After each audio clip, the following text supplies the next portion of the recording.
Marching On, 1964 through 1976. It outlasted bell bottoms, it outlasted the frog, it outlasted clogs, and thank goodness, the parade outlasted disco. It was sometimes tricky in the 1960s and 70s for the parade not to seem out of step.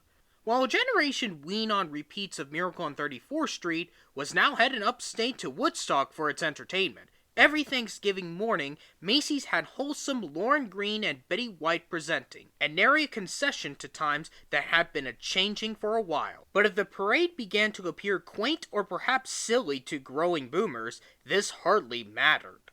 The Thanksgiving Day show wasn't really for them, not anymore. It was for the kids who had replaced them, and then the kids who would replace those. The parade wasn't concerned with Vietnam and civil strife, it was concerned with the fantasy America peopled with elves, clowns, and gargantuan flying animals.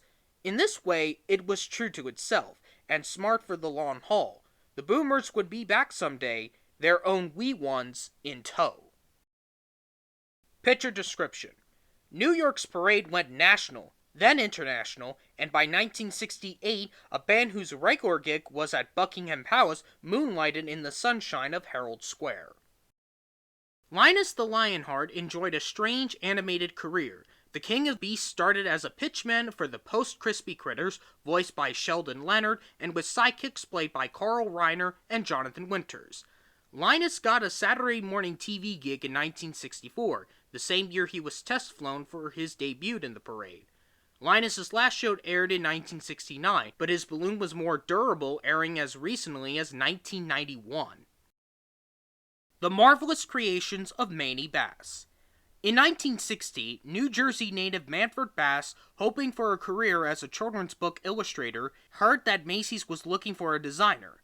Next thing I knew, he recalled years later, I was sculpting a dragon.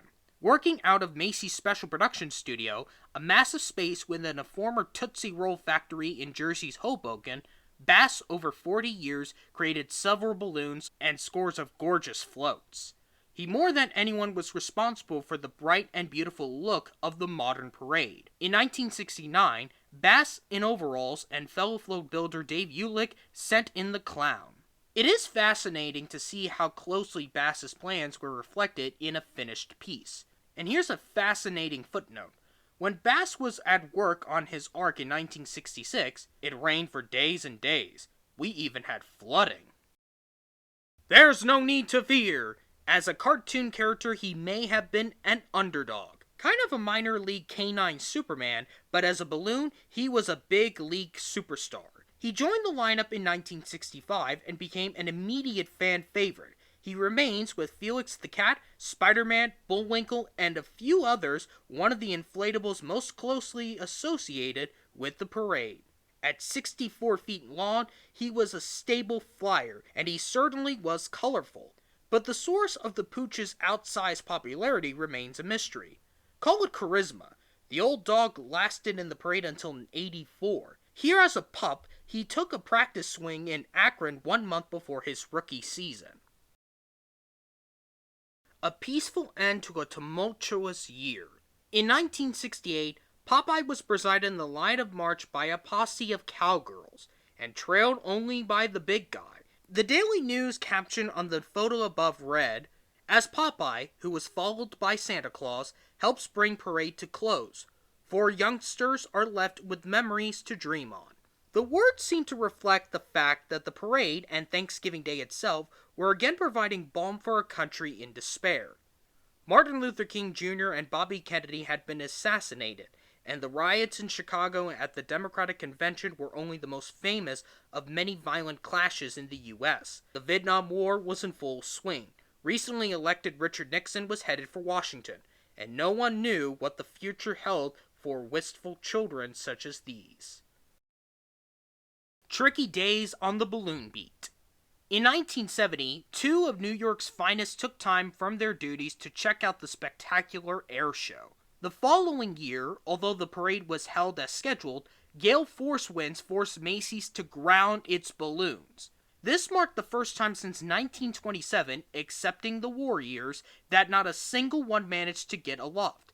Scrambling, NBC filled the gaps in its telecast by running videotape of the 1970 event. A new balloon that had been ready for its close-up in 71 was a bigger and better version of Mickey Mouse. But Mickey was deflated and put in mothballs for 12 months. The hibernation obviously suited him fine, and he appeared spiffy and sprightly, as high as a kite. In fact, when he floated past the Grand Macy's Marquee on Broadway in 1972. Can you guess which decade we're in? Right you are. There was much about the fashion sense of the 1970s that may appear today lamentable. But if you were a big, vibrant parade, there was everything right with splashy colors, psychedelic patterns, and happy faces. The bumblebee car below at the odd big-headed creature at left, who seems to have popped from a Lewis Carroll nightmare, both took part in the 1970 parade.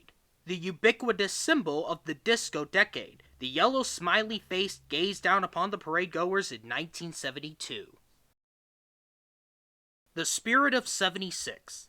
These Minutemen stood and delivered during the 1975 parade, aiming for the upcoming bicentennial. In New York City, during the Living Patriotically, Macy's made quite as big a splash with its extraordinary fireworks display on the 4th of July as it did with the parade.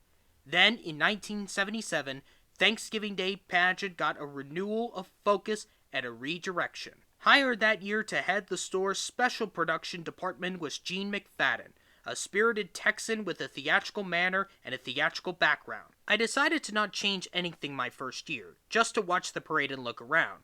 She reminisced in 2001 on the occasion of her retirement after 24 years as the parade lady. Then, after the parade was over, I set my sights on Santa. I decided I had to deal with him first.